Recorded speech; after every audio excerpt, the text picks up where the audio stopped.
Bem-vindos de regresso ao Conversas à Quinta. Hoje vamos de novo fazer uma viagem ao passado. Não fazemos uma viagem de 200 anos, como a semana passada, fazemos só uma viagem de 100 anos.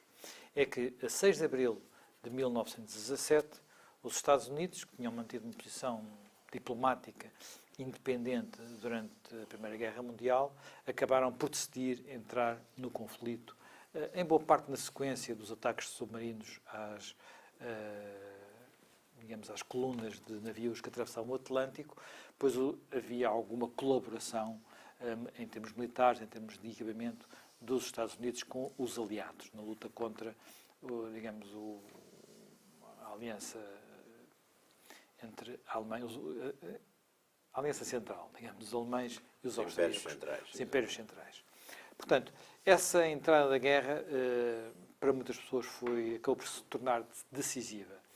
É ela que vai, não em 1917, mas realmente em 1918, quando a guerra termina, fazer desequilibrar os pratos da balança e levar a uma situação, de alguma forma, paradoxal, que é um país que combateu todo o tempo da guerra fora do seu território, portanto, nunca viu o seu território ser invadido, pedir o armistício e ser tratado como derrotado. Estou a falar, naturalmente, da Alemanha.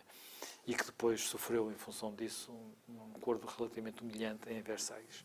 Mas antes de lá irmos, era interessante, se calhar, começarmos por esta posição americana, porque os americanos, na Segunda Guerra, em circunstâncias diferentes, naturalmente, também levaram algum tempo a envolver-se no conflito, só se envolveram depois de uma provocação, digamos assim, ou pelo menos de um pretexto forte, que foi Pearl Harbor. No caso da Primeira Guerra Mundial, foram as colunas do Atlântico. Esta tradição isolacionista americana parece que foi durante muito tempo a sua posição de alguma distância em relação aos assuntos do mundo, que foi interrompida com a Primeira Guerra Mundial e foi retomada no período entre as guerras.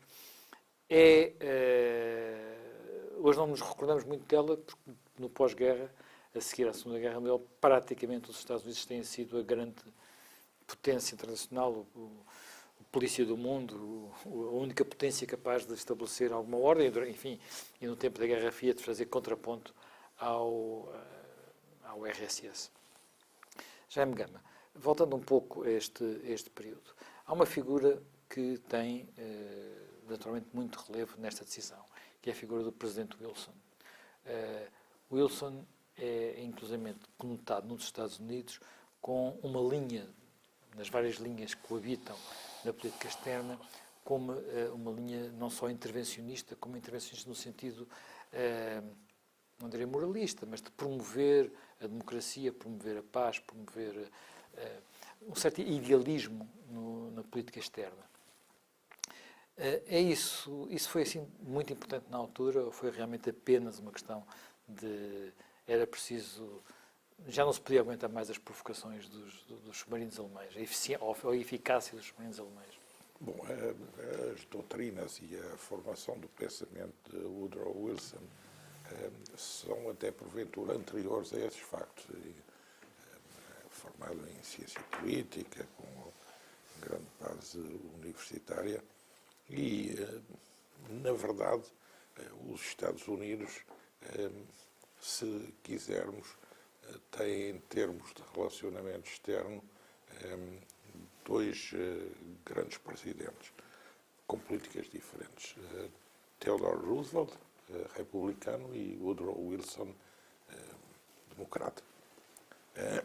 Os Estados Unidos tiveram a sua primeira afirmação externa nas guerras de independência contra a Inglaterra e na sua separação do Reino Unido. E depois na conquista de território para leste e conquista de território para sul. Conquista ou compra? As duas coisas. Sim, as duas coisas andaram juntas. E depois acabaram por definir uma primeira grande posição de política externa, que é a de dizer aos impérios europeus que não devem estar presentes na América do Norte, na América Central e na América do Sul, com a doutrina Monroe. As suas vindas ao exterior, já nessa altura, são vindas muito limitadas e sempre tiveram a ver com a proteção da liberdade de navegação e de comércio, entenda-se liberdade de navegação e de comércio, pelos Estados Unidos. A sua intervenção no Mediterrâneo... Eles chegaram a ver ao Mediterrâneo ainda no século XVIII. Contra os piratas barbarescos. É um dos primeiros exemplos. Depois, os Estados Unidos, paradoxalmente, a seguir à independência e durante muitos anos, mesmo depois da Guerra Civil, a Guerra Civil também põe em causa geopoliticamente a área do Caribe, em dois projetos opostos, mas os Estados Unidos, durante muitos anos, continuam a manter como seu principal parceiro comercial o Reino Unido. E, paradoxalmente, continuam a realizar o seu comércio com o Reino Unido, basicamente através das linhas da Marinha Mercante do Reino Unido e não dos Estados Unidos. E, gradualmente, vão ganhando posição. Theodore Roosevelt é o primeiro presidente que organiza uma visão geopolítica dos Estados Unidos, uma ambição geopolítica, no fundo, matizada por que ideia de base.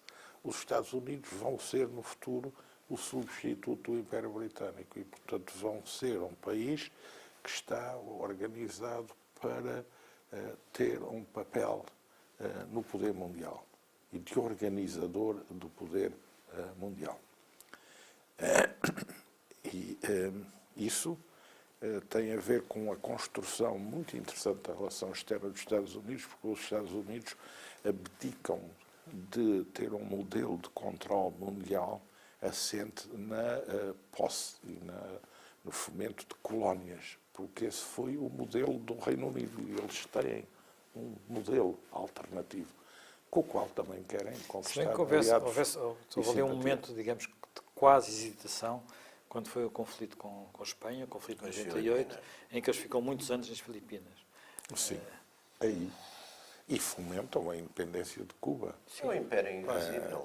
O seu afrontamento com o Império Espanhol é, digamos, o segundo afrontamento, depois do afrontamento com o Império Britânico.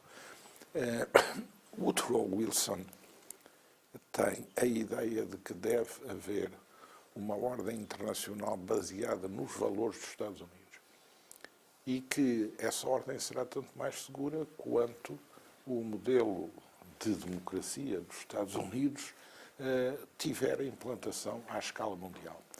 Por outro lado, acredita em algo que é muito profundo nos Estados Unidos, que é a noção de excepcionalidade dos Estados Unidos. Os Estados Unidos, nação excepcional, os Estados Unidos, nação protegida por Deus, os Estados Unidos com um papel e uma missão simultaneamente política, económica e diplomática, mas até cultural e religiosa. Wilson é um presbiteriano, portanto estas convicções são fortes. E daí a necessidade de apresentar um modelo de estruturação da cena internacional, não baseado em relações bilaterais, não baseado exclusivamente na força e na presença física, mas realizado através da construção de estruturas jurídicas multilaterais. Daí a importância que ele vai atribuir à criação de uma associação de nações, de uma Liga de Nações, da Sociedade das Nações. E daí a importância que ele também atribui à necessidade de se assegurarem vários princípios na vida internacional: a liberdade de navegação, a liberdade de comércio, a autonomia das nações, conversão de aplicação na Europa em relação às nações dominadas pelos impérios centrais e com aplicação em relação à própria realidade das colónias fora da Europa. Ele não chega a falar bem de independência, fala de autonomia, de autodeterminação. E depois na construção de estruturas que segurem esse edifício. Portanto, é uma visão. É interessante verificar como podemos dizer que o wilsonianismo é muito criticado quando se pretende fazer a caricatura do que é esse idealismo interventivo. Mas a figura do Wilson é muito respeitada. Por exemplo, o presidente Nixon tinha uma grande admiração por Woodrow Wilson. E o próprio Henry Kissinger, ainda no seu recente livro sobre a ordem internacional, ele próprio, como que sensível às políticas realistas, Sim, não é bem o wilsoniano. Mas não de todo. Mas ele exprime uma grande nostalgia em que uma ordem internacional possa ser inspirada por valores norte-americanos. Isso é algo de que os americanos, mesmo quando são muito realistas, não conseguem nunca negar radicalmente, sobretudo aqueles mais cultivados, aqueles que conhecem melhor as relações internacionais, porque, na verdade, o wilsonianismo faz enraizar a diplomacia dos Estados Unidos de alguma forma, o wilsonianismo num coração ético. Esteve na origem da ideia da Liga das Nações, que fracassou, mas depois acabou por ser recuperado na própria ideia das Nações Unidas. Que também tenha fracassado. Enfim, e as Nações Unidas hoje estão com uma relação difícil, digamos assim, com os Estados Unidos, ou os Estados Unidos com as Nações Unidas. Talvez, enfim, nós temos que voltar à Primeira Guerra Mundial, mas talvez fosse já...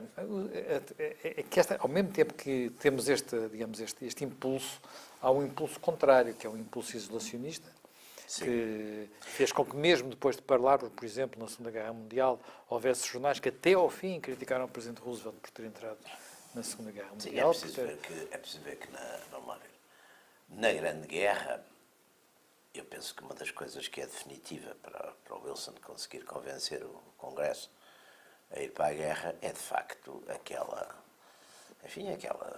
disparate completo para que os alemães fazem com o telegrama, não é, para o embaixador no México, no fundo, a fazer uma espécie de incitamento para que vai haver uma guerra, não é? É sobretudo, enfim, a Marinha que está muito convencida disso, vão usar os submarinos indiscriminadamente, isso poderá levar, por um lado, a abreviar a guerra rapidamente, porque a Inglaterra não aguentará 5 ou 6 meses de um bloqueio desse tipo, mas por outro lado também pode levar exatamente os Estados Unidos para a guerra, portanto é aquela famosíssima combinação para os mexicanos aí também aproveitarem para reaver o Texas, etc. De facto é um casus belli tremendo. Em relação à Segunda Guerra, é preciso ver que o grande herói americano da época, que era o Charles Lindbergh, era exatamente o líder do grande movimento neutralista e, de certo modo, com algumas simpatias para os alemães, mas, de qualquer maneira, querendo criar... E, aliás, eu sempre considerei que é talvez a operação... Agora, hoje em dia, já há vários livros sobre isso, mas sempre considerei que a mais brilhante operação de intelligence de toda a história é, de facto, a dos serviços ingleses conseguem virar... Em pouco tempo, conseguem virar uma opinião pública americana. Mas desse ponto de vista há uma coisa muito interessante, que há um livro do Mast Hastings sobre chama-se The Finest Hour, sobre a forma como o Churchill conduz a sua política. E todas as decisões do Churchill, algumas delas incompreensíveis, como, por exemplo, travar algumas batalhas que eram perdidas, tem apenas como único objetivo trazer os Estados Unidos para a guerra. Porque senão, ele tinha a noção de que se não trouxesse os Estados Unidos para a guerra, nunca conseguiria derrotar o Hitler. Com certeza que sim. Portanto, isso é muito... Agora, é evidente que os Estados Unidos, essa excepcionalidade americana, não é?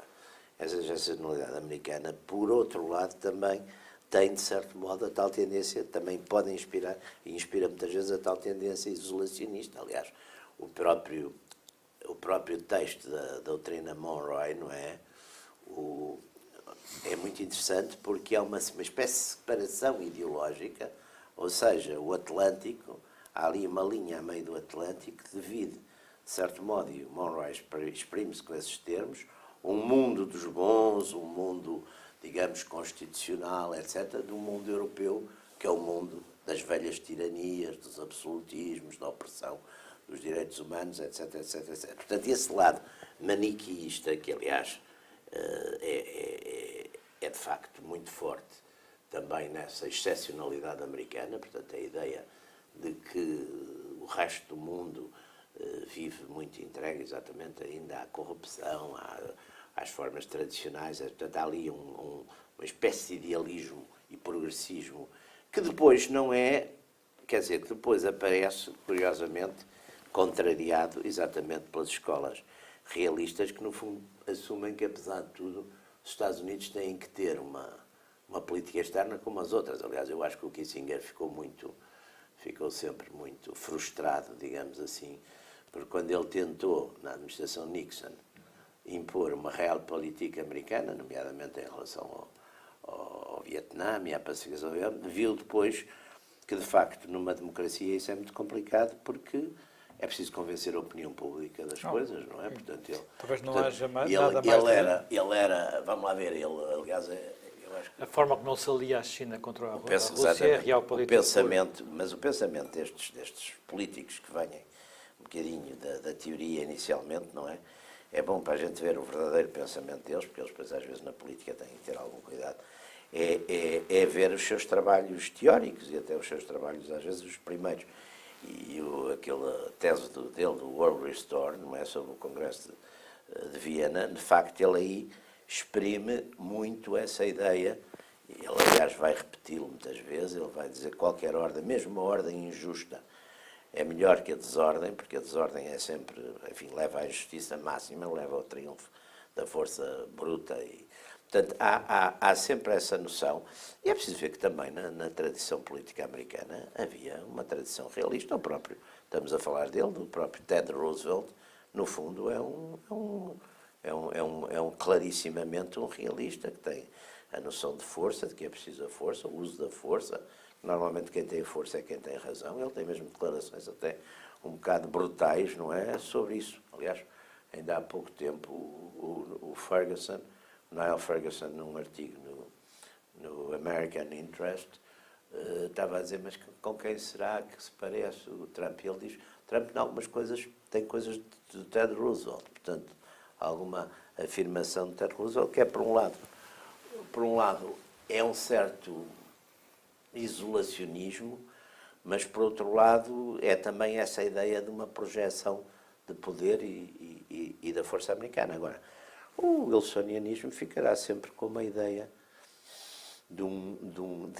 uma ideia que eu não sei até que ponto é viável, porque julgo que, aliás, estamos no refluxo dessa ideia, é que se impusermos os nossos modelos políticos a outras áreas, isso também será bom, não só para a paz mundial e para a segurança, etc., como será também para os nossos próprios interesses. E eu acho que hoje, depois das experiências muito negativas das duas últimas presidências, da presidência de George W. Bush e da presidência Obama, uma mais pela intervenção, outra mais pela retirada, que esse pensamento está muito posto em causa nos Estados Unidos.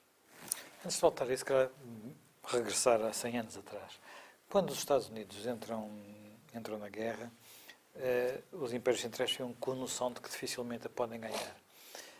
Sobretudo quando eles chegarem cá. E há aqui podemos dizer que há uma mudança de paradigma.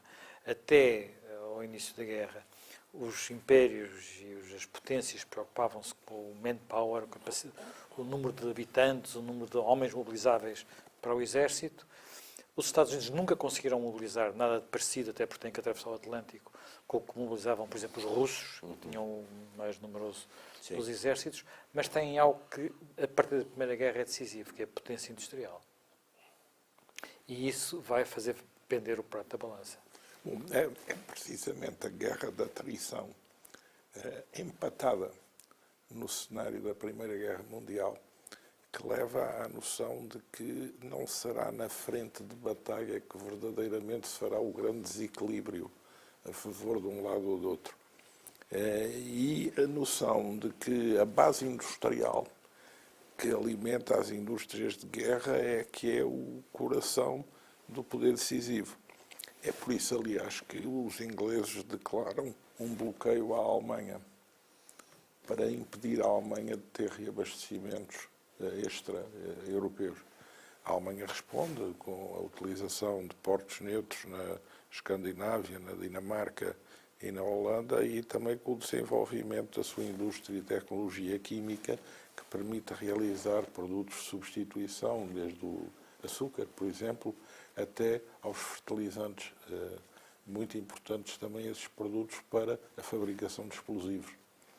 Pois bem, esse bloqueio responde para atingir também o coração do poder industrial, o Império Alemão, com a utilização dos submarinos, num uso que viola o que até aí eram as regras da intervenção sobre navios mercantes. Portanto, em vez de haver identificação, condução a um porto, revista, passa a haver afundamento direto com os passageiros e a tripulação a bordo. Isso pesa muito na opinião americana. E isso leva a que... o caso de Lusitânia. O caso de Lusitânia.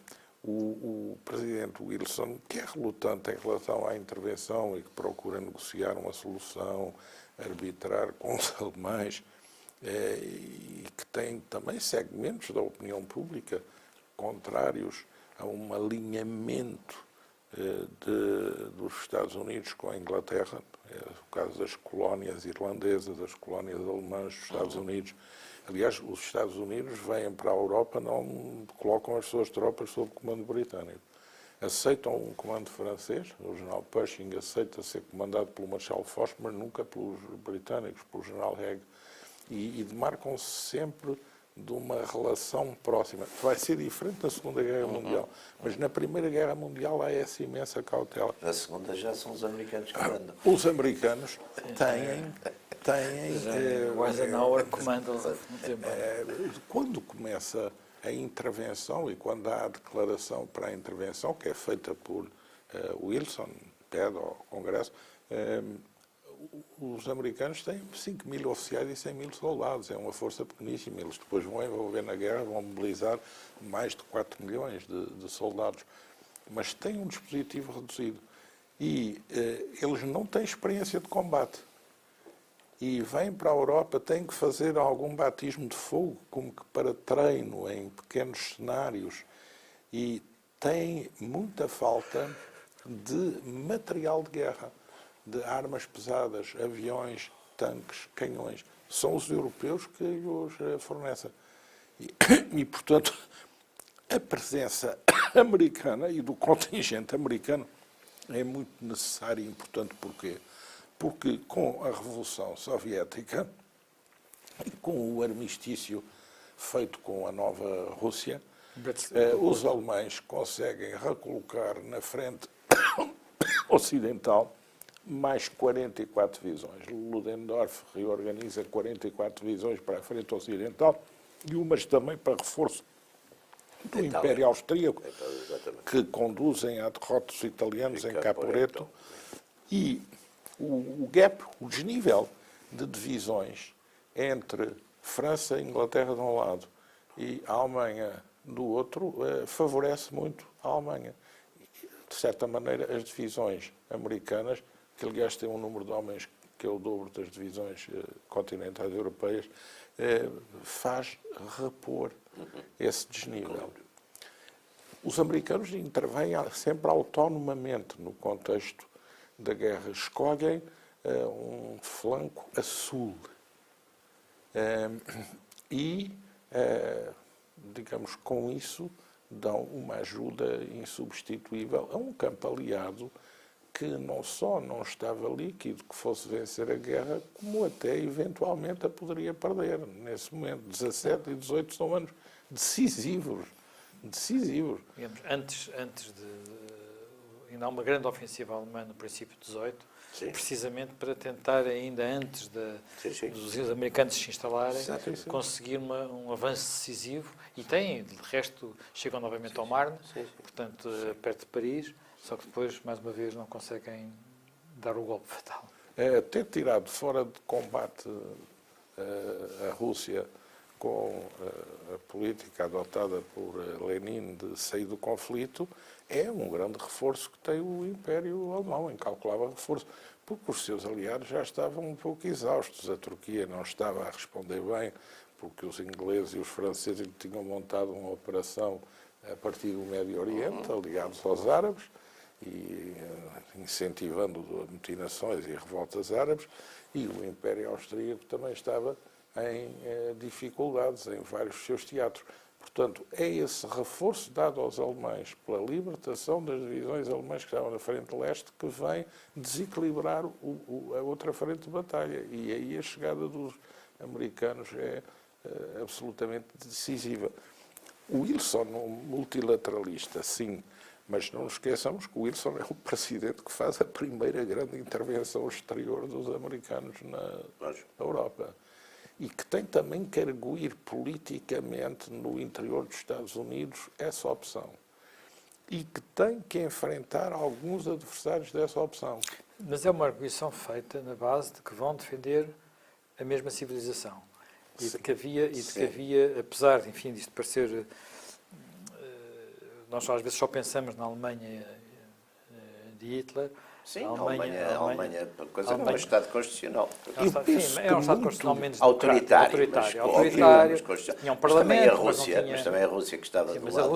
A Rússia já tinha saído. Era completamente, sim, estava, mas quer dizer, era também completamente, essa sim era uma autocracia. Por exemplo, quando ainda há a perspectiva de haver uma negociação com os alemães também estão divididos internamente entre o alto comando, entre, digamos, o imperador, o alto comando, as forças parlamentares, o governo.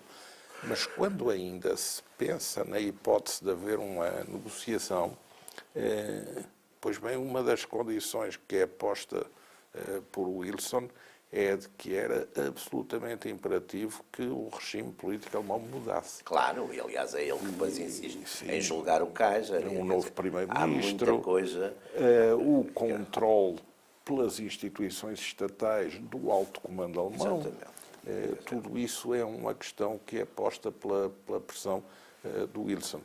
Eu penso que a construção do Wilson, nos seus famosos 14 pontos, tem também muito a ver com a circunstância dele ser o presidente que faz essa primeira grande operação expedicionária dos Estados Unidos e procurar, digamos, compensar essa realidade com a sua inserção numa visão sobre a reordenação mundial.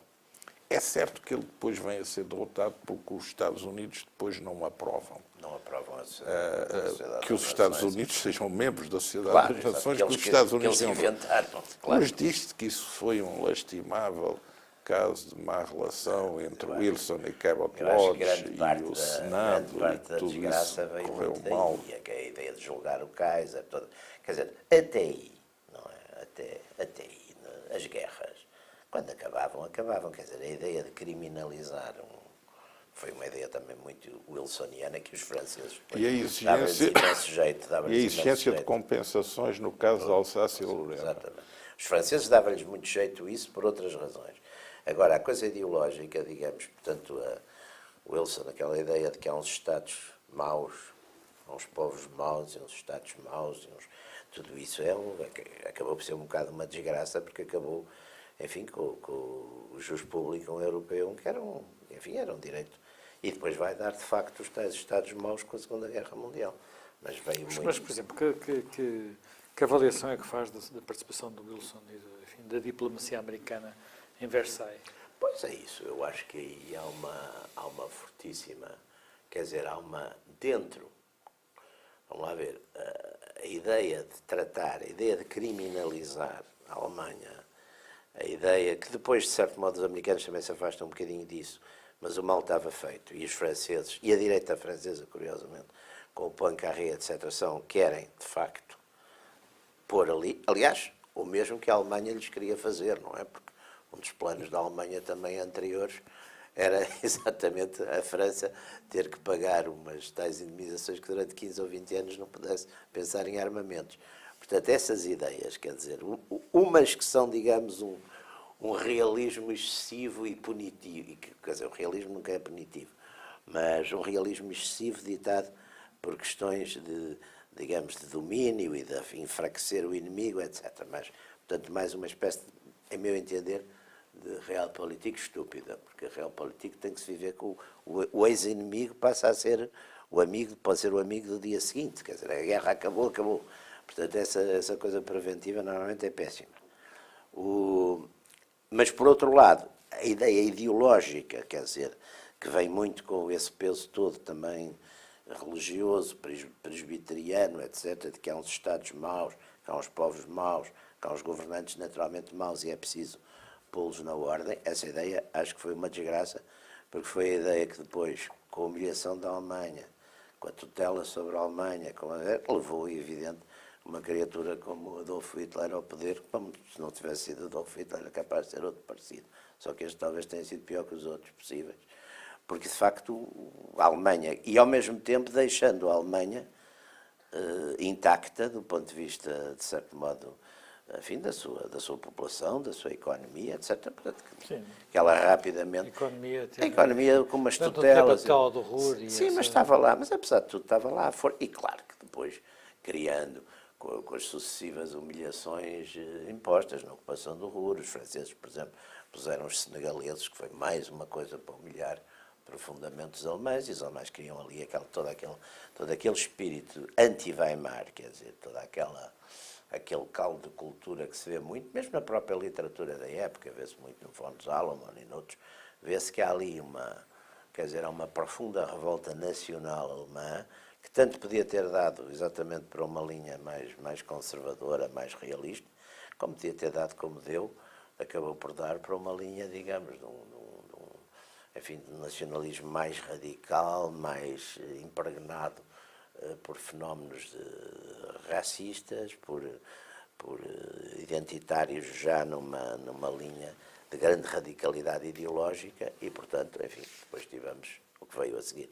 Portanto, eu acho que, nesse aspecto, a herança do Wilson foi bastante negativa, com a ideia de exportar modelos políticos para sítios onde não há as condições, enfim, de os realizar, também é perigosa. Essa não direi que é má, mas é perigosa. Já me engano, aquela ideia, aquela famosa expressão, que penso que é do George Bush pai, nova ordem mundial, é talvez o apogeu deste modelo. E estamos claramente num tempo de refluxo em relação a esse cenário. É evidente que estamos a falar do período pós, que é o Muro de Berlim, em que haveria uma espécie de consenso global sobre o tipo de regimes que íamos ter, precisamente muitos deles inspirados não diretamente no modelo americano, mas democráticos, e há uma vaga de mudanças no sentido da democracia em muitos países, mas que atualmente parece que estamos a ver um refluxo.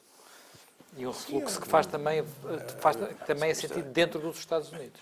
A vida internacional não tem um trajeto linear, nem tem, sobretudo, um trajeto linear ascendente. São situações que geram problemas geram crises, guerras, conflitos, reajustamentos. A vida internacional progride cronologicamente, não quer dizer que progrida linearmente em relação a um bem. Não há uma espécie de seta da história num determinado sentido, como às vezes isso foi a herança das concepções hegelianas e kantianas, quer dizer, um sentido da história, parece que não há. Agora, temos que ver uma coisa, uma grande potência,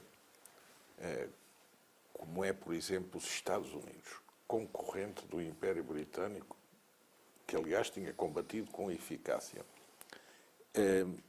também sente a necessidade de argumentar a sua inserção emergente na vida internacional com algumas mensagens onde a noção de haver um sistema internacional de alguma maneira limita o que, de outra forma, poderia ser considerado uma excessiva arrogância, um antagonismo.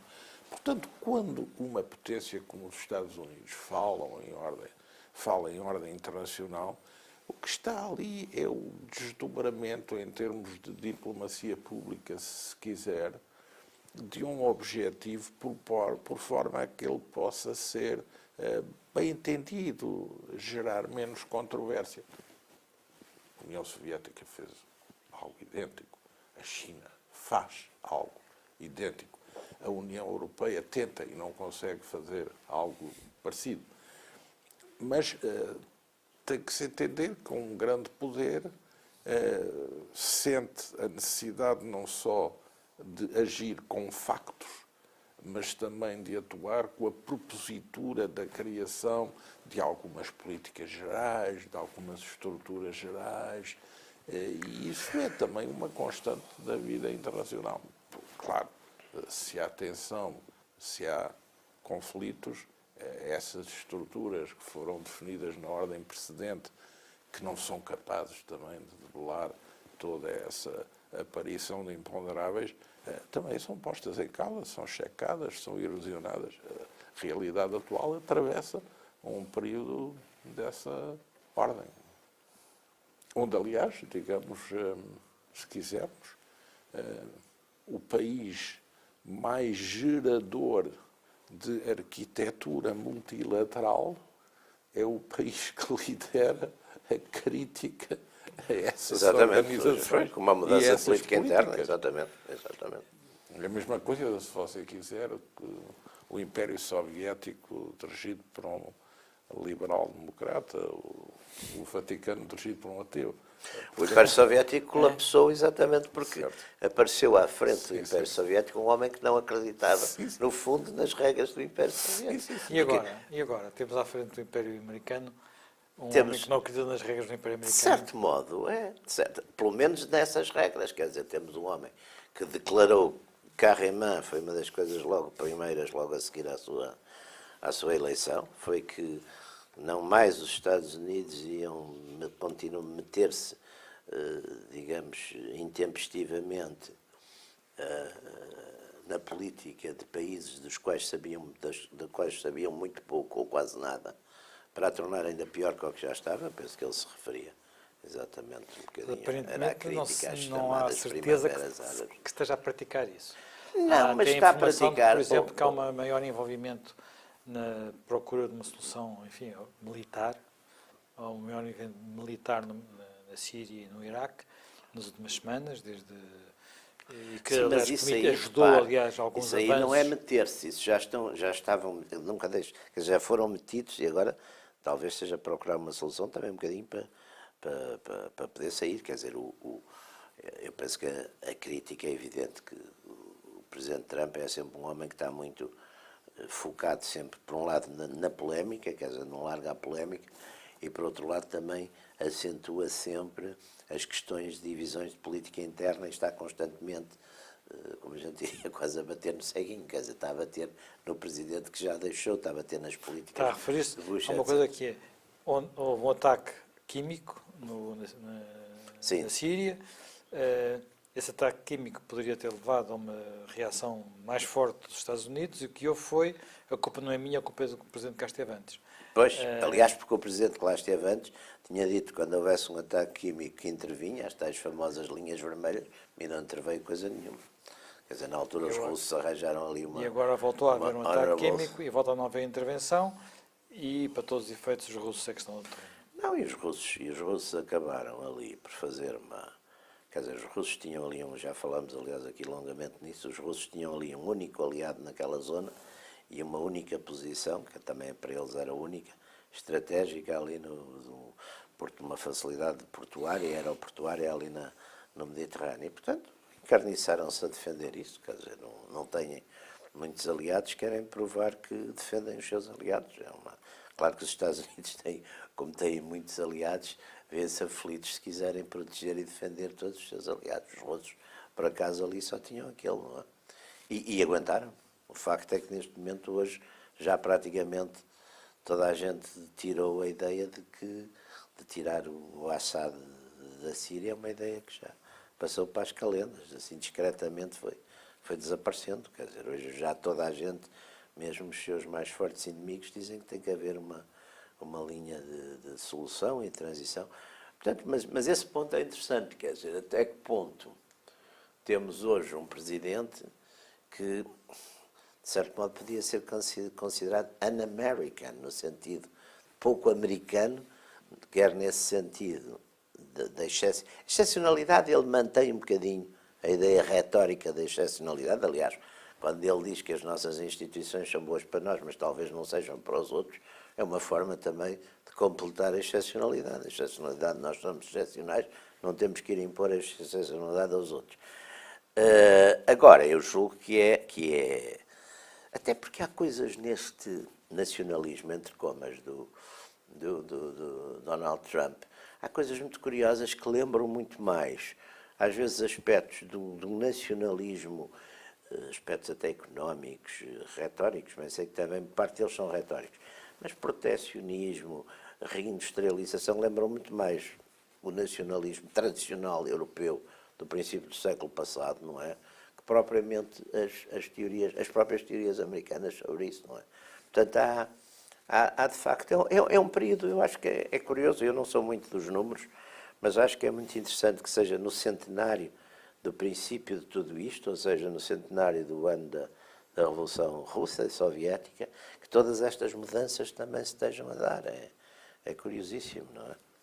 A ideia do America First, a ideia de que as estruturas multilaterais que os americanos propuseram e por todo lado a estabilizar, desde o comércio internacional ao clima, à segurança, que são estruturas débeis e, pior ainda, que são estruturas de onde só saem decisões contrárias aos interesses dos Estados americanos. Vão aumentar o orçamento da defesa, mas vão diminuir drasticamente o orçamento da diplomacia e da ajuda externa no Departamento de Estado. Depois vão reduzir a contribuição fortemente dos Estados Unidos para as Nações Unidas, para o Banco Mundial. Vão reduzir qualquer espécie de contribuição para a defesa e a proteção climáticas. Portanto, é uma inversão. Em que medida é que isso vai gerar resultados e quais ainda também não está muito claro. Já agora, só para... Nós estamos quase a chegar ao fim do nosso prazo e fim do nosso tempo. Mas eu acho que a administração de Trump, se quiser, está a chegar a um ponto em que, para marcar bem a ruptura, tem que passar à prova dos factos. Resta saber como. Mas eu acho que a administração de Trump precisa urgentemente do show-off de uma operação militar robusta. Onde vai ser, não sabemos. Como vai ser, não sabemos. O que vai ser, não sabemos. Mas isso é algo que terá que se inserir no vazio declinante em que a retórica Trump prossegue um argumentário, mas deixando intactas as instituições. Sim, mas sem nada a acontecer. Não, aliás, é muito curioso. As instituições permanecem. Não. O America First É muito curioso que nós temos uma coisa, na forma de perda governar. de credibilidade, se não há um ato de força, é grave para a reputação dos Estados Unidos. Mas a realização desse ato de força é perigosa para a paz mundial. Depende também um pouquinho de onde é que for o ato de força. Já agora, só muito telegraficamente. Os Estados Unidos estiveram 2 vezes na Europa e muitas vezes disse vieram cá 2 vezes salvar a Europa. No entanto, é dos continentes onde o anti-americanismo continua a ser mais poderoso. Isto tem há aqui é quase uma espécie de complexo, não é bem complexo tédio, porque esse seria ao contrário, mas como é que isto se explica? É ideologia, portanto, é o facto de, ao mesmo tempo que os Estados Unidos chegam, ter também chegado o Império Soviético, na altura era um sonho soviético, era um sonho de um outro tipo de mundo. Portanto, haver sempre essa competição. Eu acho que, em alguns casos, pela história passada, o caso de Espanha. O caso de Espanha é óbvio, mas é por causa da humilhação de 98. Mas também o caso da Inglaterra. O caso da Inglaterra também. A Inglaterra da Alemanha também. É um falso, quer dizer, é um aliado fortíssimo dos Estados Unidos. Mas no íntimo é sempre um país que não é um total aliado dos Estados Unidos. Mas o e país- que não mas endossa o país- os Estados Unidos como potência global, porque isso é um confisco do lugar que o Reino Unido Claro. tinha. Mas é mais complicada a situação francesa, porque os franceses realmente Foram quem salvos. Mas inventou os onde- Estados Unidos, E quem do ponto de vista militar, e apoiou os Estados Unidos, apoiou os Estados Unidos, contra o Império Britânico. vendeu aos Estados Unidos 2/3 ou 4/5 do que são os Marquês Estados de Unidos. Lafayette. E, portanto, sem os franceses quase não era impossível haver Estados Sim. Unidos. E, no entanto, hoje, pelo menos pelos estudos de opinião, é onde esse sentimento, enfim, fora o caso espanhol é o caso onde, Sim. digamos, da direita à esquerda Acumula muita coisa, não há não é? qualquer variação. É tudo mais ou menos sempre anti-americano, anti-yankee. Essa é a expressão Bom, que no eles caso da Alemanha é interessante, é porque simultaneamente a Alemanha receia o passado, isto é, Sim. a intervenção Sim, sim. americana 2 vezes Sim. na Alemanha, Sim. mas por outro lado também receia que uma aliança que considera absolutamente necessária os arraste para algo fora daquilo Sim. que eles consideram Claro. um desenho do seu lugar na Mas vida a internacional. Alemanha mesmo aí tem uma memória ambivalente, porque Ambivalente, no diz pós-guerra a presença americana foi decisiva para manter a Alemanha Ocidental Sim. livre.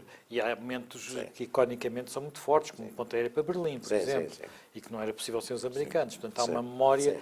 que também contraria o facto de serem derrotados, porque houve aí um contraste entre duas derrotas. A derrota a leste com os russos e a derrota Claro. com os aliados ao ocidente. Sim. não é? Mas há sempre uma relação algo agnóstica. Interessante. Paradoxalmente, países que têm um grande fascínio pelos Estados Unidos, até A Itália, a Portugal. Itália permanente, Portugal, a Grécia. a Grécia, muito mais do que se pode imaginar.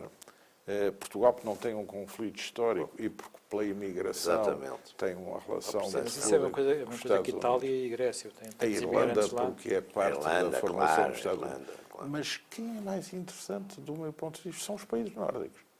A Dinamarca, a Noruega, a Sim, própria Suécia, têm uma sedução pelos E os- Estados e também os- Unidos. tinham e os comunidades. Bálticos, E os Bálticos. Os Bálticos, Os claro. Bálticos sentem que é o único. Sentem que é o Sim. guarantor da sua soberania, naquele contexto muito, muito difícil. Bem, já nos estendemos um pouco mais do que é habitual. Reencontramos-nos em breve no Conversas à Quinta.